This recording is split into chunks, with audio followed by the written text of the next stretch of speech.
প্রধানমন্ত্রী শেখ হাসিনা যখন বিমানে উঠতে যাচ্ছেন সেই সময় সেনাপ্রধান তাকে ফোন করে বললেন, স্যার আপনি আমার উপর আস্থা রাখতে পারলেন না। মব ঢুকে যাচ্ছে গণভবনে, তখনই কি সেনাপ্রধান চাচ্ছিলেন তার উপর আস্থা রেখে শেখ হাসিনা গণভবনে অবস্থান করবেন আর মব এসে যাবে সেখানে? আমরা কাল্পনিকভাবে যদি ধরে নিই, জেনারেল ওয়াকারকে উনি অনেক বিশ্বাস করছেন, কারণ 4 তারিখ রাতেও তাকে বিশ্বাস করছেন, তার উপর বিশ্বাস করে শেখ হাসিনা গণভবনে থাকলেন। হাজার হাজার লোক গণভবনে এসে গেল। কি পরিণতি হতো শেখ হাসিনা আর শেখ রেহানার?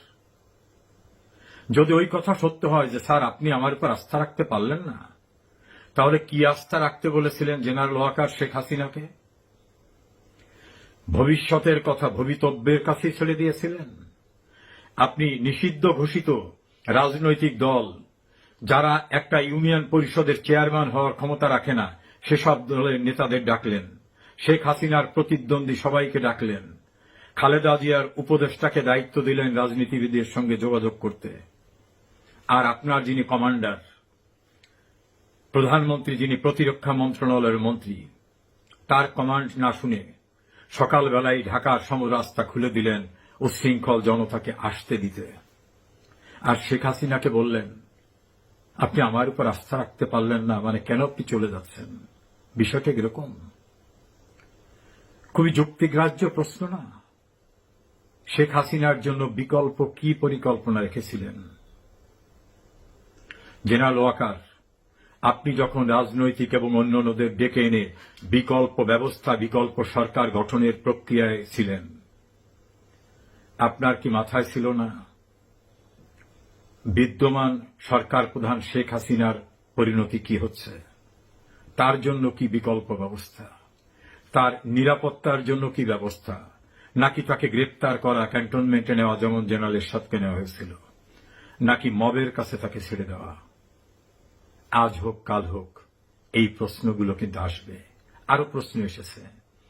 আপনি জেনারেল আকবর, যিনি বেগম খালেদা জিয়ার অ্যাডভাইজার, তাকে বাদ দিয়ে অনেক রিটায়ার্ড সেনা প্রধান রয়েছে বাংলাদেশে, লেফটেন্যান্ট জেনারেল রয়েছে, ব্রিগেডিয়ার জেনারেল রয়েছে।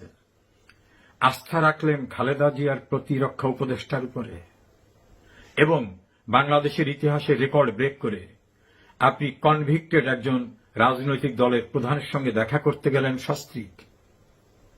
আপনি কি তা পারেন? আপনি সেই সময় কি আপনার নিরপেক্ষতা রক্ষা করেছিলেন?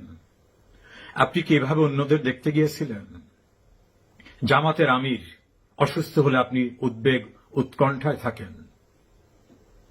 আওয়ামী লীগের নেতারা যখন মবের শিকার হচ্ছে, আপনি কি আপনার কোনো উদ্বেগ প্রকাশ করেছেন?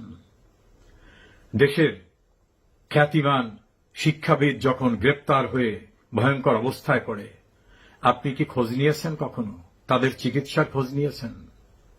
সম্পূর্ণ মিথ্যা মামলায় গ্রেপ্তার হওয়া একজন সাবেক প্রধান বিচারপতি আক্রান্ত হয়ে মেডিকেলে গিয়ে ট্রিটমেন্ট পাচ্ছে না, আপনার সেখানে কি কোনো উদ্বেগ উৎকণ্ঠা দেশবাসী দেখছে? অত্যন্ত প্রবীণ রাজনীতিকরা জেলখানায় যাওয়ার পথে এবং কোর্ট অঙ্গনে মবের শিকার হচ্ছে, সেখানে কি আপনার কোনো উদ্বেগ উৎকণ্ঠা আসছে? নাকি উদ্বেগ উৎকণ্ঠা বেগম খালেদা জিয়া, ডাক্তার শফিকুর রহমান এবং বিশ্বস্ততার জায়গায় খালেদা জিয়ার উপদেষ্টা জেনারেল ফজলে ইলাহি আকবর? অনেকেরই প্রশ্ন, সরকার পরিবর্তন হতেই পারে।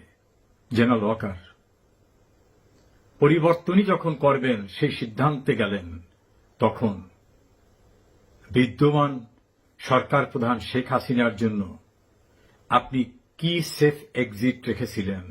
কারণ আপনি তো বলেছেন শেখ হাসিনা চলে গেছেন, এটা আপনি জানেন না।